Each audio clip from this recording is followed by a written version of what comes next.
All right, y'all. Welcome back to VisionarySanctum. And we're back after a long hiatus. So that's what I'm titling this episode is the hiatus. With this time that has passed by, I've gotten an influx of new inspiration about how I want to go about life and art and this podcast. So here we are on the visual side in a different part of my apartment. I'm going to call this the cozy corner. I got blankets and shit and I'm cozy. That bitch is cozy as fuck, so we love that. So let's go ahead and get started. I decided I'm feeling inspired to record right now, so that is what we are doing. You may hear a bit of rain in the background because it is coming down really hard for January, but we will just go ahead and say that it's part of our cozy vibe is the rain in the background. Okay, so let's start with our check-in. Kind of like I said, I'm feeling good and refreshed, but there was something that happened to me at the very beginning of the year. There was a company that I saw, and the name of this company was the same name of somebody who used to be a friend of mine, and we were pretty close once upon a time. And that was the only friend I had when I first moved out here to Chicago. Eventually, we stopped talking, we've parted ways. And it was important to me that moving forward, that I was going to be very intentional about the types of relationships that I held and that they were beautiful, reciprocal bonds. So after that point, this is in the middle of 2024. I was working a lot, struggling a lot financially, and of course, wasn't really able to go out and make friends like that. It was a little bit hard to move around when I'm stressed about money, or sometimes, things just cost. So going toward that end of the year, starting a new job, finally making some coins and ready to get myself back out there. Now that I'm feeling more comfortable, I started off 2025 on a better foot financially, but still feeling a little lonely and lost, and hoping to bring in friendships that were warm and fulfilling for me after a pattern of so many people who were pretty avoidant. Since then, I have come around one full year, beginning of 2026. This person comes up, and I realized New Year's Day is also that person's birthday. So it's like a annual cycle for them. But it also marked an annual cycle for me, that the top of 2026 is so much different in terms of social life, relationships, and community, which I keep talking about over and over again. I know y'all probably this bitch community, but this beautiful, vibrant community that I have built brick by brick. And I'm so excited to further expand and continue to enjoy the community that I built throughout 2025. Major deal, because prior to moving to Chicago, COVID happened halfway through my college experience. So the world is shut down. And then after that, not really necessarily having a ton of childhood friends, and trying to be social and as an adult, but everything around me is just but is closed. So it just made it really difficult, and it caused a really extended lonely period. So to mark that as officially over and going into the year feeling fulfilled in that area of my life is really, really significant. And we will talk about more later on in this podcast about what we're going to do with community more and more on my end of actually organizing rather than being the person that shows up. So 2026 for me, I'm going to call the theme IRL. And again, we'll get more into why we're calling it IRL. And it's very, very exciting. All right. So congratulations to me on this beautiful annual cycle, starting a cycle of abundance. Yeah. And happy birthday to that person somewhere, I guess. Let's get into the topics. We'll go over some themes of what I experienced since the last time I filmed, which was mid-November. And that is passion and curiosity. some of the thoughts that I had while I was working, because even though I was not doing as much for myself on the creative front or business, I had a ton of hours and I am very isolated at my job. So we'll get into some of those fun thoughts. I also want to talk about that brain fog after the shifts were over and the holidays came, like Christmas and New Year's. What was the space that I wanted to shed in order to come into the new year strong? Because I was ready to hit the ground running, but a girl was still a little foggy and sleepy and not sure where to begin. We'll talk about events, so that plays into our IRL thing, and what it means to create opportunity for yourself. And then we'll end with the word. Let's get started. Passion and curiosity is a theme that had come up for me while I had that period of isolation at work. Just a lot of time to myself in general throughout the entire month of December. I felt like I spent so much time for 2025 just trying to push myself to be consistent. I had this concept of what was going to be a podcast at the beginning of the year, and I didn't really start posting until May, and then I was on it and then I was off it. So I was consistently inconsistent. Then I got into the swing of things and really started to show up for myself and prove to myself that I could be really, really consistent and hit the ground running. So I started to increase volume, but I was making my turnaround times really tight. I was just so relieved to finally get the editing done. I'm just throwing stuff out there. And it's like, okay, I get it. We get it. It's consistent, but I want the quality to remain. And I want the passion. And I'm like, well, I was so excited about doing all this podcasting before and connecting with community and making friends and starting documentaries and stuff like that. I'm doing it all. Like, why am I starting to lose the connection to what I said I wanted to do? And it was because I became so focused on consistency, it started turning into something about productivity. And I have to remind myself that, yes, I would love to live off of my experience and my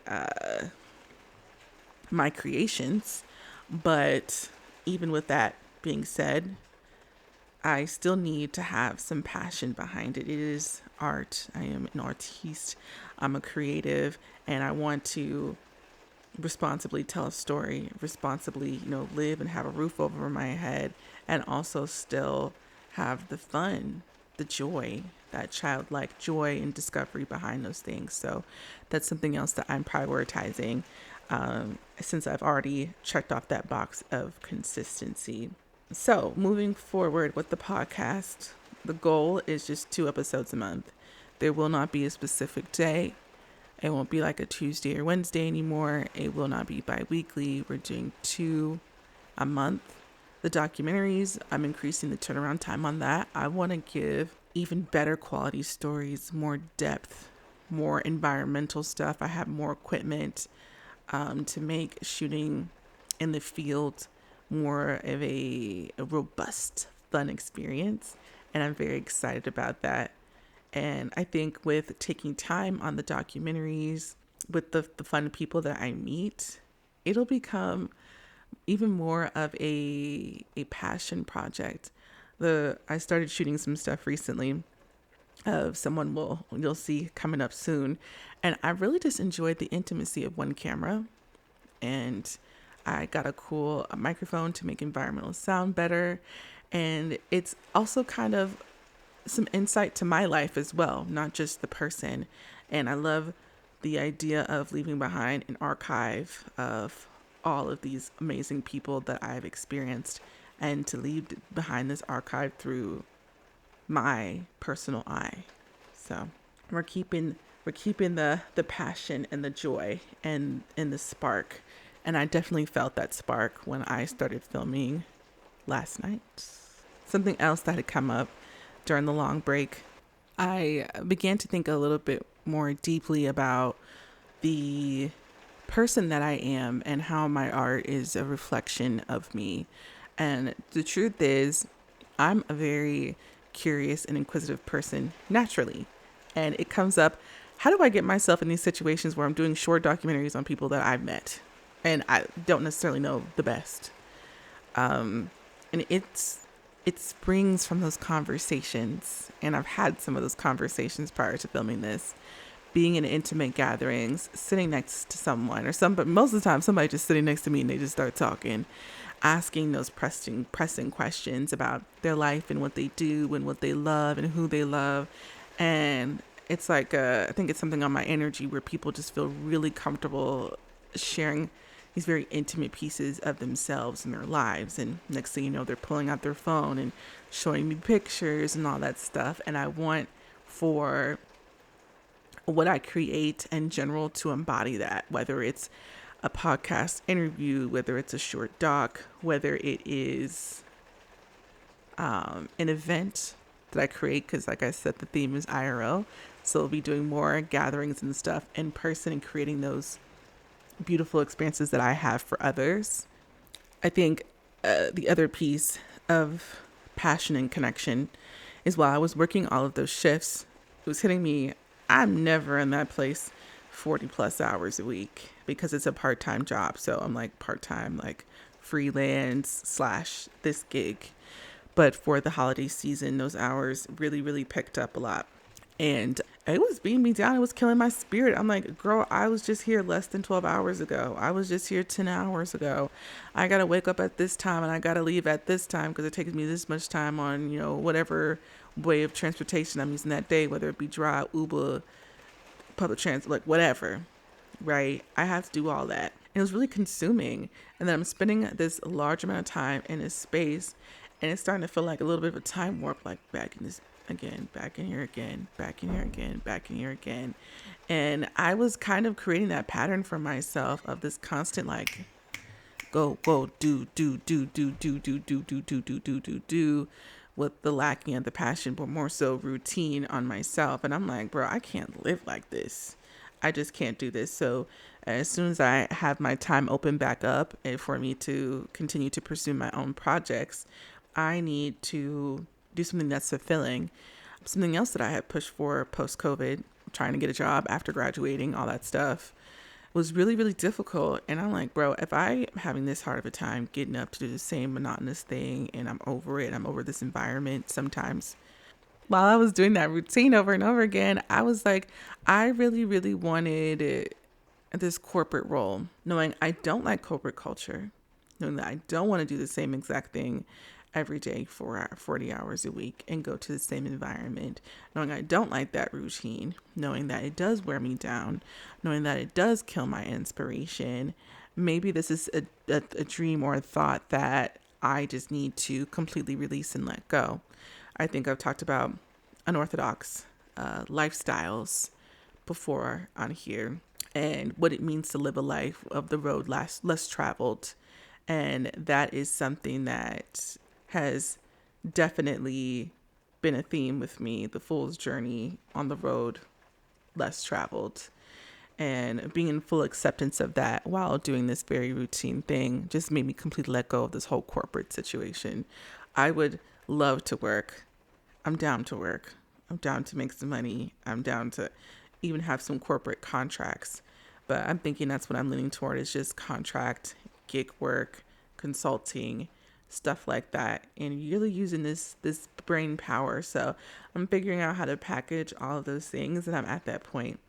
And during this time of reflection and even speaking about these things out loud right now, it's been such a cool feeling to be like, I'm at this point, because I was so stuck at the point of not starting. Now that I'm in it and I'm like, how do I elevate? And talking about doing things for passion and like already being in it, like, okay, it's time to really hit the pavement and make this shit legit. It's like, I didn't think I would get here, but like, damn, a bitch is here. That's crazy. Okay. Outside of those fun thoughts, transitioning out of the shifts and that time of reflection and going into the holidays and coming back to Chicago after visiting the fam, I was experiencing a lot of brain fog.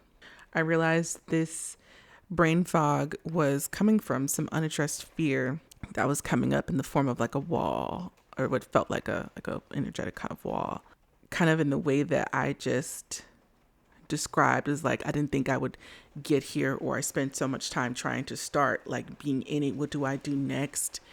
Has been a little uncomfortable, and I wasn't feeling this joy. I wasn't sitting here smiling and talking about how excited I am in the way that now I was like, like kind of frozen a little bit, like I'm in it, like what do I need to do? What do I need to do?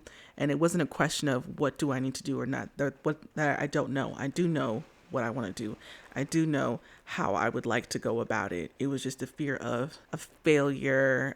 Will people show up? Will other folks be interested in this? Will this work out for me? You know, these kinds of things. And I decided, hey, I'm going to just accept that these feelings will not go away. These fears are not going to go away. This discomfort, this anxiety is not going to go away, at least not right now at this point. And that I'm going to continue to take one step forward in front of the other and do so uncomfortable. And who knows, along the way, I might become comfy. It's just new territory, new uncharted waters, and it is okay to do it anyway. And as soon as I did that, girl, that brain fog, she just, whoop, the skies cleared, girl. And I was ready and just feeling good and feeling confident. It releasing that block allowed in new energy, a new level of confidence that when I enter a room in a space, I'm just like, hello, it's me, like, or whatever Cardi said. But that's how I feel. I just feel really good, really happy, and just really comfortable. Am I everywhere that I want to be right now? No, but like, I'm the shit. Like, I'm hot right now. I don't know. It's just great. And I feel unstoppable. Like I can do anything. Like, yeah, difficult things happen. Yes, there's roadblocks. Yeah, walls and things come up, but I can break through. I can bust them bitches down. Some walls is gonna be harder than others, but it's okay. And I feel much lighter, even with the nerves, after having that point of acceptance. And going with the clearing of the fog means it's time to address what's next and what I would like to do. And as I mentioned, IRL is the theme. And so IRL is next. I am going to get into community building. I will figure out the timing and all that with the podcast. So if you're a listener and you are in Chicago, the Chicagoland area, you can come out and support if the podcast will coincide with shows, events, things like that. But very, very nervous about it because I've never tried to gather people in real life. I've had like a smaller birthday party over the past whatever years, but I haven't tried to invite people like this, and I haven't known this many people like this. And also, I was thinking about earlier, like, do I need to charge? Should I just accept that I'm going to pay for everything and then, show people that there's value? Do I need to do, like, it's been a whole thing, and that's where my nerves has been at. But damn it, I'm ready. I am ready. Part of the reason I also felt nerves about establishing myself in real life is it's not behind the screen. It's not me talking into this microphone and posting it online, and it's a bunch of people seeing it, interacting with my work that I don't know. Or this is kind of like a vulnerable session, and I'm sitting here alone doing this session, talking to you all, and then somebody else views it. It feels almost kind of passive for me a little bit. But bringing these conversations to community spaces, being the one to curate the community space, being the one to show other people's work and art, it just increases the stakes of the situation for me. That's how it feels. Everything is it's very much more intense because it's IRL. It's in real life. It's in your face. These are live human beings. This is contact with all types of energy, but this is also very valuable. I want to establish myself. I want to do great work in the world when it comes to art and connecting folks. And it will also be important for me, because we do live in a capitalist society, girl, financially, to make sure that I'm establishing myself in real life and also showing what I can do and building value as well. So I can be contracted here, there, or what I really, really want is for folks to see the type of work that I do and open up and provide the space and collaborate on that front. That's what I really want, is to collaborate with other entrepreneurs, business owners, things like that. So if y'all who are listening are interested in collaborating in any way, shape, or form, of course, reach out to me and let me know. I'll also do some calls for that on social media. So make sure that you are following me on VisionarySanctum on Instagram.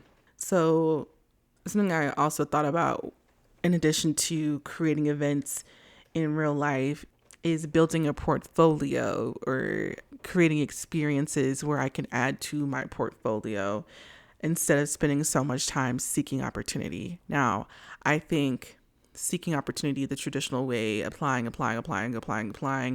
is just the way that it goes for majority of us listening to the podcast. That's just the reality of the world we live in, not knocking that. And my personal experience, it has not fucking worked. So I have pivoted to living life the way that I want to do. Economy so rough, I follow my dreams type shit is what we're on right now. And the extensive amount of hours I've spent in applying for a job, that energy has now moved to building a life of the work that I want to do and building my value that way so folks can come to me. I also like the idea that I can create an event and I'm potentially bringing opportunity for myself and other creatives in the room to make magic happen instead of having to be the one to constantly seek it. I'm always going to other people's events. I'm always connecting. I'm always showing love and interacting with the work because I genuinely love it. So it's easy. And people know that I am a genuine person. I always have genuine things to say about the type of stuff that they do because it's real and it comes from the heart. And so being the one who's now in the center and is attracting the people, I think that will add to the vibrancy of my life. I also think it's something that we're not taught to do. We're taught to go out and get it. We're taught to spend all of our time begging for opportunity because, especially financially, because we need it. People are getting paid so little and life expenses is so high. You have to be practically on your knees to freaking survive. So I'm very grateful to be in a unique situation to kind of finesse this outside of the system. And if you will, this is also my active resistance, is bringing the opportunity, the connections, the life to me rather than constantly having to run to get it. Next up is some fuck you money. We don't really have that because sometimes the money be fucking me. But that will be our next step as far as an active resistance on that front with creating opportunity. The reason attracting opportunity and by building what I want and building out that important portfolio of work to get where I need to go to build a career that I want came up is because I spoke to someone that did not know that well. And it's another one of those fun, intimate conversations that I'm having with someone. And they were talking to me about their film career or like photography and stuff like that. Beautiful work, great story, very vibrant, very cool person. I kind of asked a couple questions here and there, but they were pouring out all the information and they were a little bit like, is this too much? But like, no, it's okay. Share. And they said some stuff that really hit home about opportunity and doing your own work, like showing me all this incredible work and them saying, hey, like, this is the type of contract work and the gigs that I get, but these are not necessarily my concepts. I really want to do more work where it is my own personal concept, but I'm out here doing gigs for other people. I love the work that I do. I love the photography. I love filmmaking. I love collaborating with friends. Like, that's really passionate, but I wish I had a little bit more time or that motivation to do what I want to do. And connecting it back to the capitalist experience that I brought up earlier, it is a very difficult situation that all of us are put in as creatives, as U.S. citizens, if you will, this space where it's like, hey, I want to do this. I want to create. I want to do these types of events. I want to make this type of art. I want to connect with these type of people. But damn, these bills is calling. The bills is high. The bills is real motherfucking high. Like, stressful high. And of course you want to be the person to say, I want to do these concepts.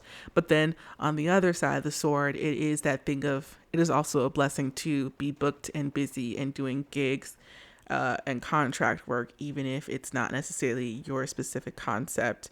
It's also a blessing to be able to have the skill to execute other folks' vision as well. But it's kind of like, well, when do I get to my own? And think that was a very powerful conversation to have, because it's something that I think we all think about. There's somebody else I know who's a photographer, and I had spoken to him very briefly about this a couple years ago at this point, and he was telling me about all the really fun artistic shit that he loved to do and that he had such a passion for. But he was like, the bills keep calling. Like, it's just really, really expensive to live and be and exist right now. So here I am doing real estate photography, and that was a consistent gig with consistent funds, and it was reliable. It did not have the passion behind it, taking pictures of apartments and houses, but at least he had the money to fund living life that is more comfortable, and it gave that peace of mind. So my hope for myself with this fun IRL journey is that I will figure out how to have some sort of balance, because those are two heavy contrasting things to really have to think about and balance as a creative. And I think it's a very relatable experience, and we'll see how it goes. Fingers crossed. I think it'll go well. But all that to say, let's close out with our word and the rain crashing down. Do it scared, nervous, and uncomfortable. As long as you know it's something that you want to pursue, those feelings are much better than longing and regret. Courage does not exist without those emotions. Courage is the audacity to move forward in spite of. And that is what I wish for all of you. A courageous and audacious 2026. In numerology, this is the year of one. You are the one, as long as you believe it. All right, y'all. Remember that you are the one. And if you don't know in numerology, you put the numbers together. So 2 plus 2 is 4, plus 6 is 10, 1 plus 0 is 1. So the year of one is very significant for individuals out here trying to make it happen for themselves, or are in a period of transition for greater on an internal type of journey. And so I'm wishing the best for all of you, and I'm very excited to show off the amazing things that Visionary Sanctum has coming IRL. All right, bye.